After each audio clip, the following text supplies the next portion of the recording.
Welcome to the Virtual Concert Halls live show. Today we'll be discussing something that is quite dear to me, and that is how to attain happiness at every stage of one's career and development. And even just from the pre-interview, pre-chat with these guests of mine today, it's going to be a lot of fun. So what is it? Is it patience? Is it gratitude? Is it being self-aware? Or is it just about having fun no matter what stage you're at? Find out as I interview two incredible musicians, David Coleman and Francis Wyatt.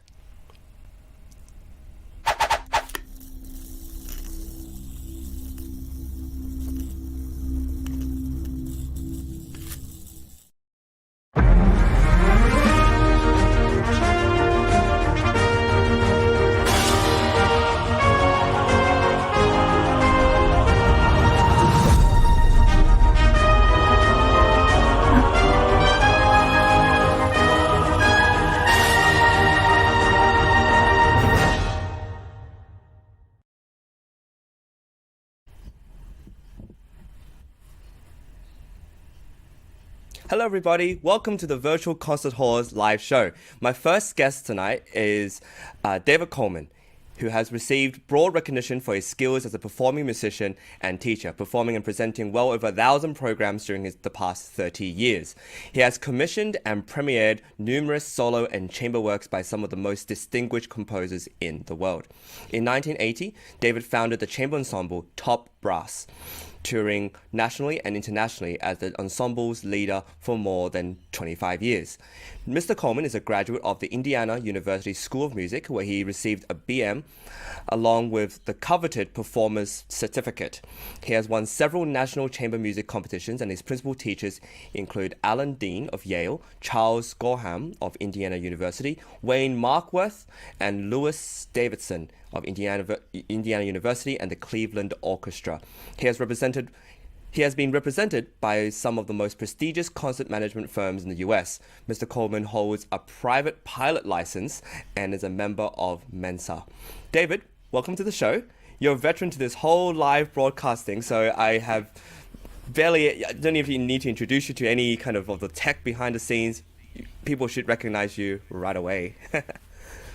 Well, thank you for having me. This is always just so much fun, and it's really just a pleasure to be here. Thank you. Before we introduce Francis onto the show, I'd like to ask you a quick question. And what are your thoughts on hearing performances on the virtual stage and making a difference to young musicians, even though you're not able to meet or hear them in person? Well, I think the entire virtual stage is here to stay. I think it's a great idea. Yeah, it's different from live performance, but technology just keeps getting better and better. And you mentioned earlier that I'm a private pilot. Okay, a few years back, I had a chance to. I lived near one of the largest Air Force bases in the United States, Wright-Patterson Air Force Base, and they have a virtual airplane you can fly, and it is so realistic. Unbelievably realistic that They actually have to keep, this is a little odd, but they have to keep air sickness bags in the airplane because it is so realistic that people experience air sickness. And that's why, well, it's true. And that's, it's unbelievably realistic. And you can experience, have such an experience that distinguishing between reality and virtual reality becomes quite difficult, and I think that's where these type of platforms are headed. The technology gets cheaper and cheaper and better and better, and I've played in orchestras all my life, but I've never hovered 6 feet over the string section, which you could do with this platform. So I think that's where things are headed. Yeah. That's really cool. Thank you for that. Sure. So with that, let's introduce our next guest, who's your good friend, or so you say, percussionist Francis Wyatt. He's born and raised in St. Louis. Francis Wyatt was exposed to great music at an early age. He was introduced to percussion through local drum and bugle corps in the St. Louis area. From that point on, there was no doubt that music was going to be an integral part of his life. Francis had the pleasure of performing and touring with Joe Henderson, Conrad, Herwig, Tony Dumas, Rex Richardson, Stefon Harris, and George Mraz.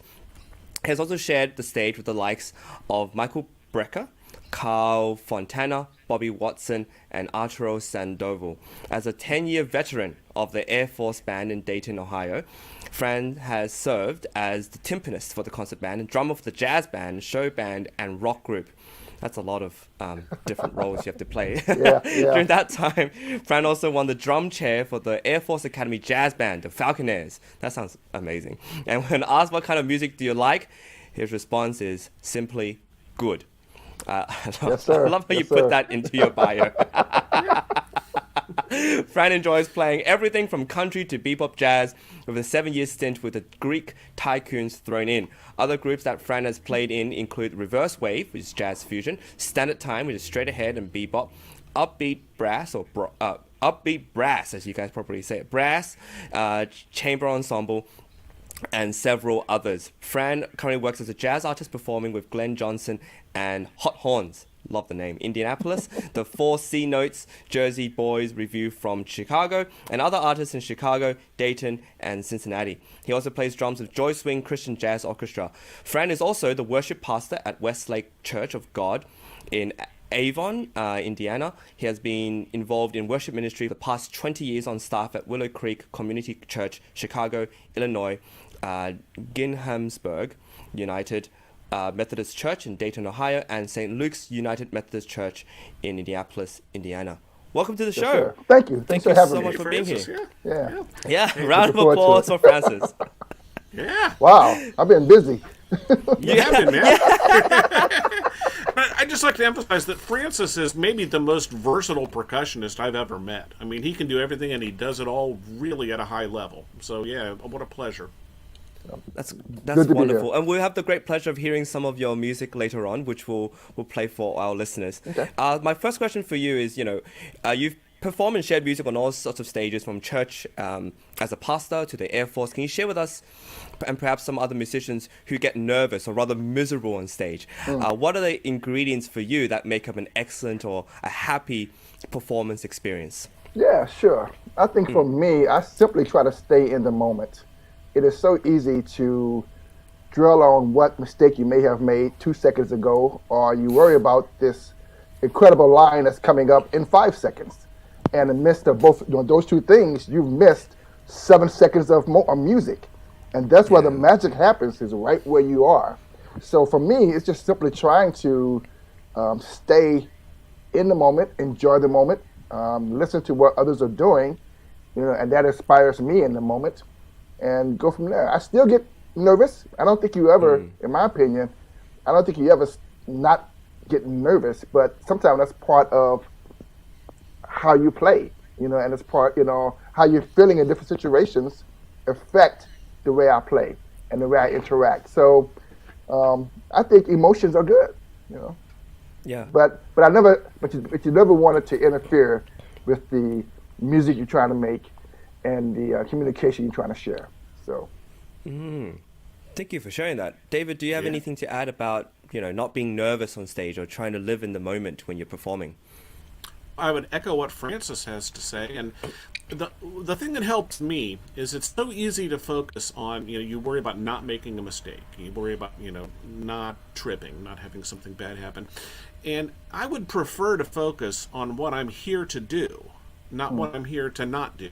Okay, yeah. I'm here to play with intention, and gosh, there's any number of awful things that could befall us just in day-to-day life. I mean, if you really thought about it, driving a car is a little nuts, I mean, so, but I'm going to make sure, I'm here to do something. I'm not here to avoid doing something, if that makes sense. Yeah. Yep. Yeah, I think that's a really good way to think about it, because then you're more focused on what you are doing as opposed to all the other things that you're not doing, which is, I think, way broader than just focusing on the 1 or 2 tasks, listening and playing your instrument. Yeah, the things that could go wrong are infinite. They really are, and it becomes an unending source of worry. So let's set that aside. I can focus on this phrase, like Francis said, be in the moment. I can focus on the phrase that's right in front of me. I can make that go well. If it doesn't go well, I had a teacher who put it to me this way: sound travels at 1,100 feet per second. By the time you figure out you've tripped, your error is already in the parking lot. Okay, so just let it go, man. Okay. Yeah.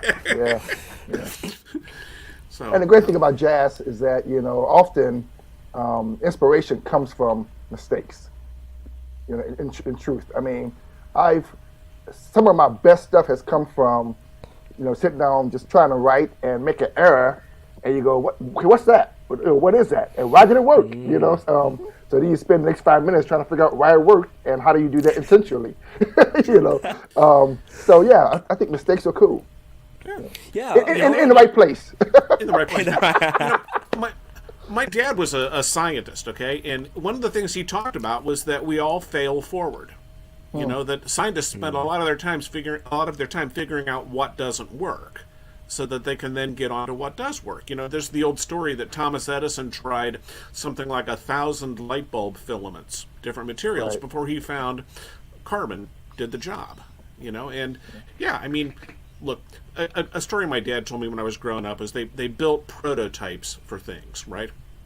And very smart guys, very well-educated guys, not once, not twice, but 3 times they built a prototype that was too big to get out the door of the place where they built it. And then they had to do a study. Is it cheaper to tear the wall out, or is it cheaper to take the prototype apart? Every time it was cheaper to tear the wall out. So, yeah, and the third time they had to call the contractor back. They had drew straws, and the loser had to call the contractor because they were so embarrassed about this. So mistakes happen. I mean, even among very bright folks, they happen. And, hopefully it doesn't involve. That's the nice part with us. By the time a mistake happens, it's gone. So don't worry about it. So would you say experience performing is realizing you make mistakes and being okay with them, and then just living with them? Because I think for a lot of, myself included, when you make a mistake, it almost jolts you, because it's, first of all, not something you did not intend, and second of all, you then worry about what other people think about that mistake. And so would you say performance experience and just playing for so many years, as I know, Francis, you performed with the Air Force Band and you're just playing every night, and it's just something that becomes regular. So even if you make a mistake, it just becomes a relative. It's like, oh, this goes into a pile of other mistakes I've made. It doesn't impact me as much. What are your thoughts on that? Mistakes still bother me. They stick with me. I'm one of those guys that when I'm driving home after church, I'm processing the last hour. What went well, what didn't go well. How could I make this better? How can I make this person feel more comfortable? I still process that stuff. And I think you just use it for the next time. Knowing that chances are there's gonna be a whole new set of mistakes next time. But the truth is, most of the time, most people don't hear them. Right. And we hear a lot more of our own error because we know what we truly intended to do. Yeah. Most people don't know. All they know is what you put out there, and they're not judging that experience. They're judging that performance, not necessarily judging what you intended to do. Mm-hmm. So I think sometimes it could be give myself a lot more grace, because most often people always go, "I didn't hear that," that was great. I'm like, "Oh man, that was hideous," and they're like, "Oh," so yeah, I think it's just gotta weigh it. Thank you for that. David, do you have anything to add? Sure. What helped me was early on in my life, I had a chance several times to sit next to wealthy, famous, world-renowned musicians while they made a mistake or two. And it makes you realize that if this person who's, I'm not going to name a name here, but this person who is a principal player in a major U.S. orchestra kind of stepped on it a little, if he can do it, I mean, who am I to feel exempt from this? It happens. And like Francis said, you reflect upon it, you think about it, and then you try to come up with a solution or a way to make that not happen again. But then you move on, it's dead and gone, and even if you recorded it, I mean, there's that delete button sitting right there, That's true. I think hearing, I guess, famous or well-renowned musicians not make a mistake that's, blatant in your face, but realizing that there are slips, that there are little moments, that there are little fudges, and they're like, okay, keep going on, and I think it's very inspiring to hear that, when I But was probably about 20, the more experienced you are, those mistakes are smaller and smaller and Yeah. smaller. And again, so most people don't really pick up on it, and that's okay. I mean, I know I when I make a was lot smaller mistakes now than I used to. That's for sure. yeah, I heard let's just say a big famous symphony orchestra when I was about 22, and I heard the Yeah. principal trumpet just nail the trumpet solo on the Bartok Concerto for Orchestra.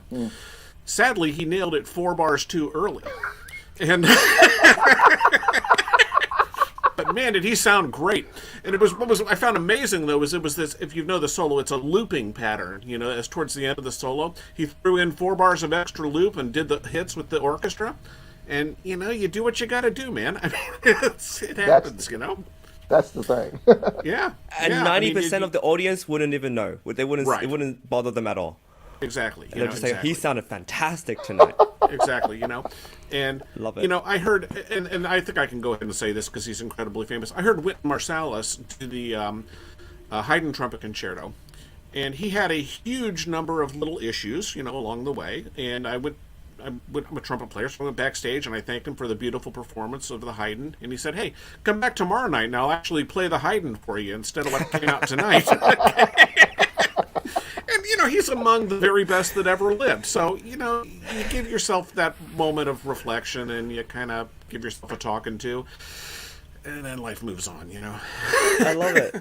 No, thank you to both of you for sharing that. And with that, I want to just play a clip that of David's playing. Speaking of I'm recording, getting a drop out here. don't run away. It sounds fantastic. Okay. I love the recording. So let's hear some of it. Could you introduce this to us? This recording. Is this me or Francis? I lost a little It's audio you. there. Oh, this is you, David. This is you, David. This is Alan Hovhaness. It's an aria from his. It's from a larger work, and I just recorded a short section of it. But it's from his Prelude and Aria. It's for trumpet and strings. The strings were actually recorded in London. We did this remotely because I live in Xenia, Ohio, and I don't think we have this many string players in Xenia, Ohio. And yeah, it's a really nice piece. Hovhaness is an Armenian composer. I'm sorry, this is just audio. There's no video, but I assure you, I looked great when I recorded this piece. Okay, I just want to make sure you guys have that. Okay? I have no doubt. I have no doubt. Right. You looked your best. Yeah. So fire away.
Yeah, nice. Wow.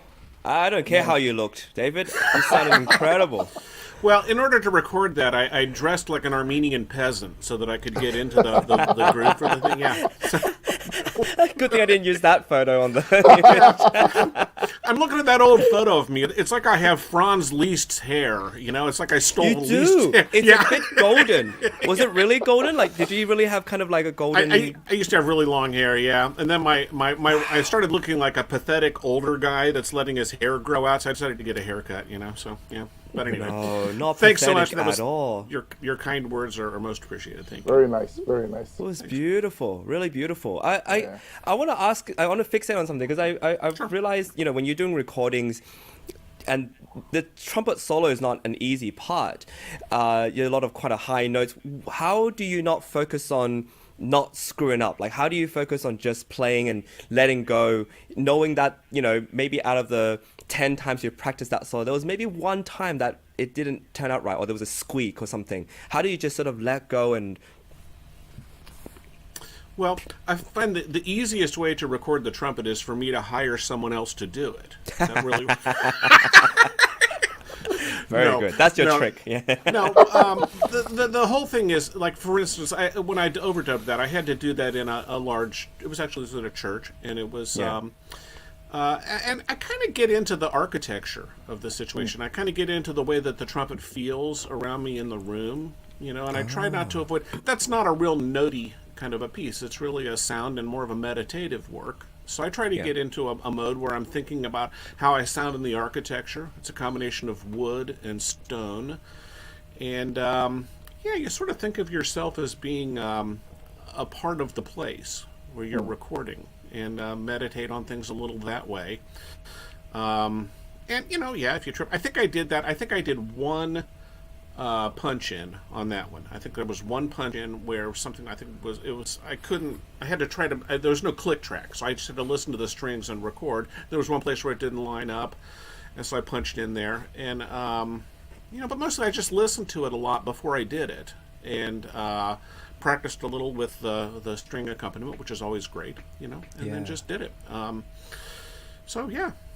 Love it.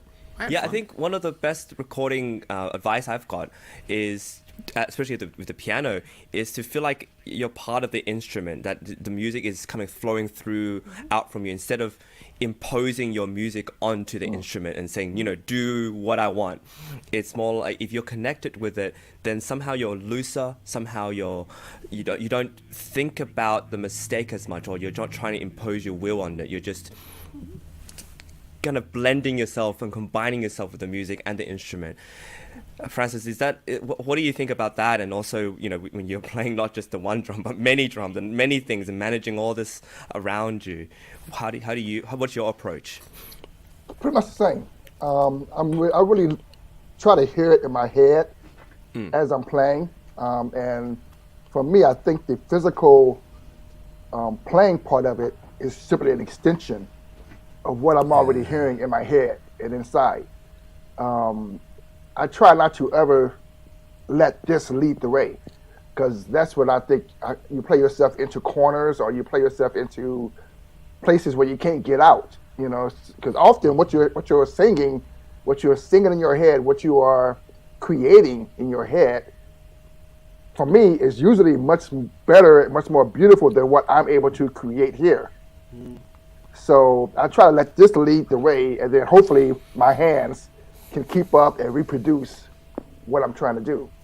So that's the way I've always approached it. So, and do you think, like, being in the zone, whether, you know, you're doing something interpretative, like I guess I do generally, or improvising, do you think like being in the zone is being able to match what's in the ideal to what comes out, and there's some sort of synchronicity that kind of works out, where what is imagined in your head and what comes out is so close or almost the same as, and it comes out to the audience?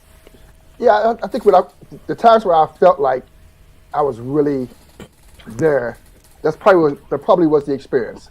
I felt like there wasn't a blockage between what I was hearing and what came out, you know. And sometimes it was because I was hearing more appropriately what I truly can do, you know.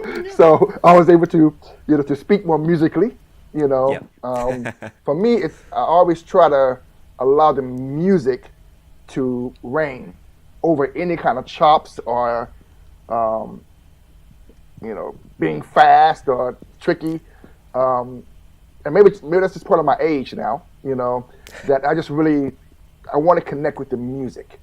Yeah. I've always tried to think of myself as a musician first, who happens to play drums. I hate to go by the moniker of being a drummer, because to me that's a totally different thing than a musician who plays drums. So that's my approach. Really enjoy that. Thank you. That's really inspiring for me.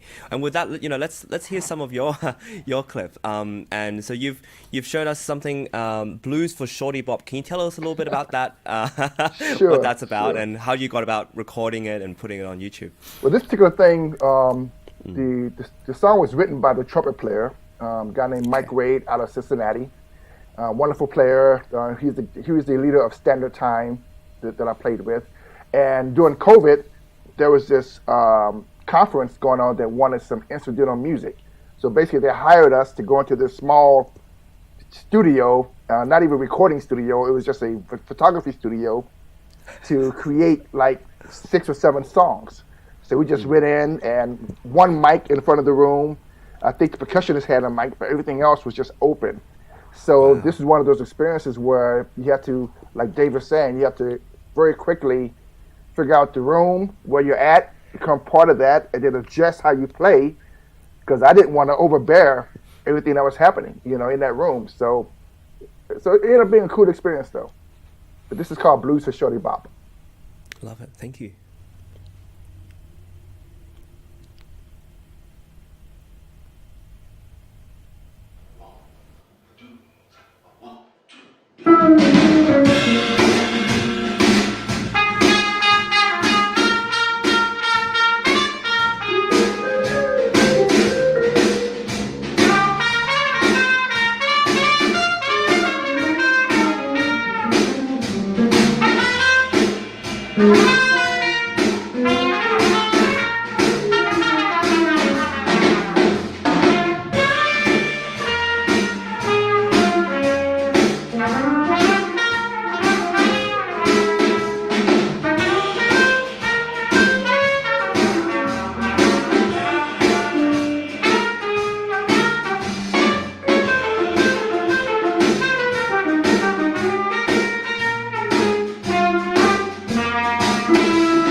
Yeah. Yeah. That was amazing. That was wonderful. It's fun, kudos to Francis, and kudos to Mr. Wade from Smoking Trumpet playing wonderful there. player, Yeah. Wonderful player. That was wonderful. Well, you've probably figured out that Francis and I come from pretty different musical backgrounds. I've heard you've played together though. Yeah. Yeah. My feeling is that among musicians, there's almost always more common ground than there is difference. And even if you're at way different ends of the spectrum, I did some playing in Iceland a couple of years ago. I premiered a piece, and I discovered that some of the members of the orchestra that I played in, and we played, Telemann, we played a premiere of a piece, and they also played, they played another overture, I think. But some of the members of this orchestra, Iceland is full of heavy metal bands, okay? And like real serious, dark makeup kind of stuff, and people that you would never, ever think, are into this, and obviously, we have plenty of common musical ground, but I'll be honest, I've never played in a heavy metal band, okay? And, there's always more common ground, and people are more, there's greater neurodiversity out there than I think anybody realizes. Everybody's got depth to their personality, both musically and as a human being. So, finding common musical ground, sure, it's there if you just look. I love it. Yeah, I've always felt like music could definitely be that one of those things that could bring different cultures together, and that's why I love music so much. And that's why, often I find myself saddened when I see ensembles that do not have diversity, because I think there is so much that can happen when there is diversity present, because everybody's bringing a different background to the party, and it's going to influence it a little bit, one way or the other. And when that happens, I think it's just things stay alive. If things stay the same over many, many years, eventually that thing is going to dissipate, because it's just still, the water isn't moving, but when you allow things to be just slightly different sometimes, I think that generates life, and music sustains. Restoration is probably one of my biggest personality traits, so I love finding old music and try to update it, because there's too much good stuff back there to allow it just sit there. This new generation needs to hear a lot of this. So that's just part of my makeup as well. Yeah. Can you give us some examples of what you're working on, perhaps, like what or maybe composers that you're really excited about bringing back, or musicians that have written great stuff? I think because of what happened in 2020 with the protests and everything, people decided, hey, you know what? It's time to include a lot more, African American composers. George Walker comes into mind as someone who went to Curtis and composed a whole bunch, but people don't play his music very much at all. And more recently, I've got friends who are premiering his not premiering, but restoring basically his sonatas and his other music. Do you have any other composers or other musicians that you'd like to bring to the forefront a bit? Well, most of my stuff probably has more to do with the church world, that I try to, music from like the 60s to 70s. There's some just great hymns or great, gospel songs that I think can still be relevant if they're just updated a little bit, and that's just part of my wiring. People come to mind right now, but that's just musically, even when I'm writing new stuff, I find myself trying to implement some of those sounds, Yeah. Some of those Yeah. ideals, because I think they're just, I don't know, there's just something unique about them that has been lost in the current breadth of Christian music, or gospel music. I mean, I like what's happening right now, but it's just it is only one-sided, and I think there's just so many facets to music that needs to be present. So I'm doing my best to keep some of that stuff alive and see what new comes of it. No, I love that. Let's talk a little bit more about that, because there's two questions I want to ask you. First of all, on a more broad basis would be, how did you get into doing more worship music after coming out of the Air Force?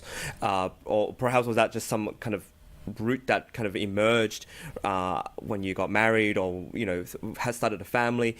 And then the second question is, my experience with worship music is generally kind of more rock style. There's a guitarist, there's kind of acoustic kind of rock, maybe country style, but a little bit, it moves from that a little bit. So, but I think it's really important to harken back to a lot of the early gospel kind of music, where you're singing church choirs, and that sort of that feel it's so soulful, it's so beautiful, and I wish there was some way to blend that. So could you I've asked you a lot of things, could you talk a little bit about about that? Whatever you like to take apart. I think for me, it's probably just an outpouring of my wiring. I always say that I'm kind of a mutt when it comes to music. There's no particular style that I like over anything else. Like I said, I love good music. And so one of the things I'm doing right now at the church I'm at is I'm doing having three horns almost every single Sunday, because that's going to force me to have a little bit broader harmonic palette, for what we're doing. Even like we're doing a lot of that, guitar-driven stuff, but I'm writing horns on top of it, which means that, okay, I need to flavor up the chord changes a little bit. And so my desire is always to connect with as many different cultures at the same time as possible. So you got the culture they're used to hearing, the CCM stuff that they hear on K-Love or whatever. But then I add a little bit, those same songs, add a little bit of either a Latin vibe to it, or a gospel vibe to it, or even, Middle Eastern things. I mean, we kind of just stretch it out. And so, if I could connect with several cultures in one presentation, that's part of my wiring. And choirs, I love choirs. We don't have one yet. That's something that has been challenging to bring back for many different reasons, but I miss it. I love choirs, and there is a soulfulness that is part of that. And without getting too deep, if you read scripturally, it talks about the impact of choirs, and so we have lost that impact, I think, because the churches don't have choirs anymore. So. I think we need to use our primary instrument. I think even in sort of on the piano, or you play a string instrument or brass instrument or wind instrument, we're trying to in a way imitate the voice anyways. So to be able to use that more, it connects us to something more primal. Before we had all these instruments, we always had our voice, and our voice is something we would kind of never really get rid of, even if we don't like it. And so the more we connect with it, it helps us with our music. I love that. How I have a personal question to ask you about, because with the piano it's hard. I don't know if you struggle with this, David, as well, but playing rhythmically sometimes it's not the first thing that comes to mind a lot of the time for me, because there's we have to sing, there's all this accompaniment, there's all these notes, there's all these things going on. Do you have any tips for, I guess, someone like me on how to play more rhythmically, or practice playing more rhythmically? And I find, sometimes I'll play something and I'll listen back on it or record, I'm like, oh, that didn't line up, that didn't sit right. But as I was playing, I felt like it did, but there's some sort of disjointedness between my mental perception and what comes out. Do you have any tips for that? Yeah. Play a whole bunch of concerts with Francis over there. I think that's Well, I used to jokingly in our concerts call Francis the air traffic controller of this ensemble. And I wish I had one when I was playing my Chopin scherzo. Well, I mean, for me, like early on, one of my big influences in my life was David Baker, who was perhaps the most distinguished African American composer of his era. And it's not too much of a stretch to say that David was among the maybe 2, 3, 4 people that invented the idea of jazz education. I mean, the fact that we have jazz ensembles in public schools and colleges, he created the first degree programs in jazz studies, in gospel music. And, but he was one of my early mentors. And one of the simplest things he had me do was we would practice, say, playing a fugue as a chamber music group, right? And instead of putting the metronome on 1, 2, 3, and 4, just put the metronome on 2 and 4. And then you have to provide the downbeats. And if, bum, bum, bum, bum, whatever, and you have to provide the downbeats. And at that, that's a whole different look at things. When you hit the stretto section of a fugue and there are no downbeats being provided by a metronome, man, that's a new look at things, I like that. Yeah, and some other things that I think help are some whole body exercises. And this may sound strange, but if you simply practice, you can't do this on the piano so much, but on trumpet you can simply practice playing scales while moving your body, moving large portions of yourself. I've noticed that jazz musicians, and this is something I learned from Francis, when you ask them what's the tempo of this piece, they'll sometimes thump their sternum. 2, 3, 4, 1, 2. And if you just do that on, say you're playing pictures at an exhibition, that opening promenade, bum, bum, bum. It's in 5, so you'll wind up back on 1 at some point if you start on 2 and 4. But you follow me, I mean, you just put it on, you start things going on the something other than the downbeat with the metronome. But try, if you can even play one-handed and thump yourself in the chest. You feel that throughout your entire being, and I think that really helps an awful lot. Sadly, you can't do this with students for them because, you're accused of beating children, which is, problematic. Okay? Yeah. But I think that helps an awful lot. Francis is the rhythm meister. Talk to Francis about rhythm. Yeah, I was going to ask, Francis, what do you think, and what are your tips for that? A lot of what he said is exactly it. Number one, just metronome. And I know with certain styles of music, it's supposed to be freer, so I totally get that. But if you really want to, work on locking in your time and rhythm, everything is done to a metronome. And something else I found interesting is that usually when people have challenge with time and rhythms, like David was saying, I look at their bodies, and I sometimes see interesting things with their feet, like how they're tapping their feet is nowhere near the beat. So I'm thinking, okay, if that's what you're feeling inside, that's why you have trouble with this rhythm. You're not feeling where the beat is as you play that rhythm. And I see that often with like acoustic guitarists. They go to strum something, and their feet are just going like crazy, and I can't even look at them sometimes, because it freaks me out. It's like, how do you do that?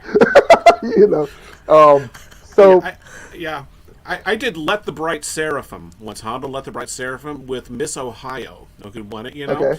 And Miss Ohio couldn't put 4 beats in a row to save her life. Okay, but I quickly realized that if this doesn't work, who are they gonna blame? Are they gonna blame like the ugly guy playing trumpet, or are they gonna blame Miss Ohio? No, Miss Ohio is gonna come out smelling like a rose no matter what. Yeah. Perfect. So what I did was I sat next to her, and I literally tapped my foot on top of her foot. And when you mention, I mean, there's that physical impetus, that physical little push, and I told her I was going to do it. I don't know what she thought, but it worked a lot better than if I had not done that. So a whole body thing, or a little, something like that. I think you can even buy an attachment for metronomes, and I think it might be a piece of external hardware that attaches. I think Korg has this, that actually has a little pad you can put maybe under your thigh while you're playing, and it gives you a little tactile. It's a little physical tap. Have you seen that, Francis? I have, yeah. And I don't have that, but that always seemed like a pretty good idea. Even better than having Dave like scuff up your beautiful red pumps you're wearing for this this performance. So yeah. Something else I do is I'm fully a visual guy. Yeah. So when somebody counts something off, I kind of keep that visual in my head throughout, to help me with the time, and Yeah. I can almost see, okay, they're going too fast, and it's actually not them, it's me going too fast. I've sped up the conductor, so there's always that visual. So if I'm by myself, or if I'm the timekeeper, that's constantly going through my head. Is what does that even look like? If that makes sense. Oftentimes I play in a little chamber orchestra in Yellow Springs, Ohio, and oftentimes, when you're playing, especially like classical music, early classical or even mid-classical music or Baroque music, trumpet players have the same part as the timpani. And so we become sort of like, I in that ensemble, I would assume the role of a percussionist a bit, so in those so in those situations, you become the rhythm police, and I hate to say this, but you can learn from the crimes of others. When you hear the fiddles run away, and you're like, yeah, I got to make sure I don't do that. Okay, that's true. I didn't thought about that. Yeah. Yeah, I mean, we become. In fact, there's a method book by a guy named Pietsch, Pietsch, from I think it's from the 1600s, and it's called The Trumpeter's and Kettle Drummer's Art. It's one book to teach trumpet and kettle drum. Because he just together, he just didn't really think there was a whole lot of difference between those instruments. So makes sense. Yeah, it's very informative. Very informative. So I particularly love what you said about the whole body and feeling, and even when Francis saying the feet going everywhere. It's because as pianists, a lot of the time we use our heads to dictate rhythm, and one of my teachers used to say, no, the rhythm comes from here, like it's in your gut. If you're doing this, it's not right. It's just, it has to come from deep in your gut, and when you feel it down here, you don't need to move your head. You don't really need to move that much else apart from what you need to move, like your fingers. and it'll feel good. It'll feel right, and you'll know whether you're behind the beat, on the beat, a little ahead. It's just deep down here. So it all comes down to the body, I think. A few years ago, I studied Alexander technique for a while. Trumpet playing is not particularly kind to your body, and when I hit about 40, I was having some aches and pains, so I started studying Alexander technique. And when you mention head, your head doing a lot of unnecessary movement and such, that really isn't a great idea in terms of sort of body management and physical management. That's going to maybe carry over to other things that you're doing. Plus, a head nod is okay, but a foot tap is much more precise. You get a percussive event that happens when your foot hits the ground. And, if you bob your head that abruptly, you'll probably need chiropractic help at some point. So, I think a lot of pianists need that, actually. Oh, yeah. But, so I think, this stuff is all sort of a continuum. I think Alexander technique is a great thing to study, not only for pain relief and, those other issues, but just in terms of bringing and integrating your body more wholly into your playing. Definitely. Wow. This has been great. I thought this rhythm question was a very innocent little tidbit, but it turned into such an elaboration. I love it. I'm learning so much. Thank you. Sure. And with that, I want to just say both of these to our audience here. Both of these judges, David Coleman and Francis Wyatt, will be in person. Not in person, but virtually telling you how you played and giving you immediate feedback after you play. So this is something really important, and David has experienced this firsthand about hearing someone play, and then right after that being able to give them something, some suggestions, some encouragement, and being able to affirm what they've done. And I think that's really important for musicians, whether you're young or old, to have that kind of feedback. And so that's a really important part of our competition. November 30 deadline is coming up, and so everybody who is interested, please apply.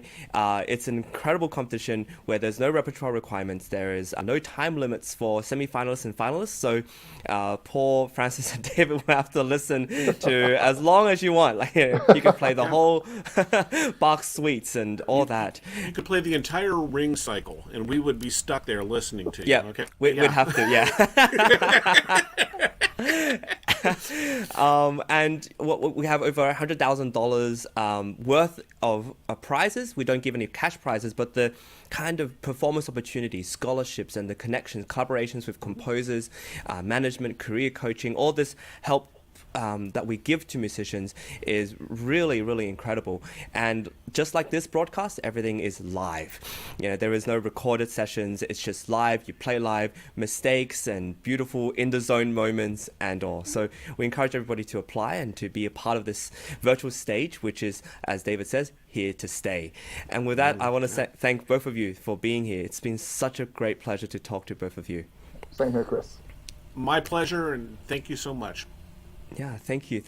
And with that, we also want to thank our Sounders Pacific competition directors. Today we have Ante Bodrich-Kudrich to help us produce and direct the show. So thank you so much for that. We want to thank everybody for watching and listening. Our competition is coming up. I'm really excited for it, so I hope to see you all there. Thank you, everybody, and thank you again, Francis and David. Thank you. Thank you. No matter where you are or who you are, music connects us all. We started with a dream, but now we are paving the future. Welcome to the Sound Expressiva Global Competition. Fully virtual, yet bringing musicians closer together than ever before, now on a global scale. True live, inclusivity, diversity, connection, community, an extraordinary array of judges. Get noticed by companies all over the world. Prizes, scholarships, performance opportunities.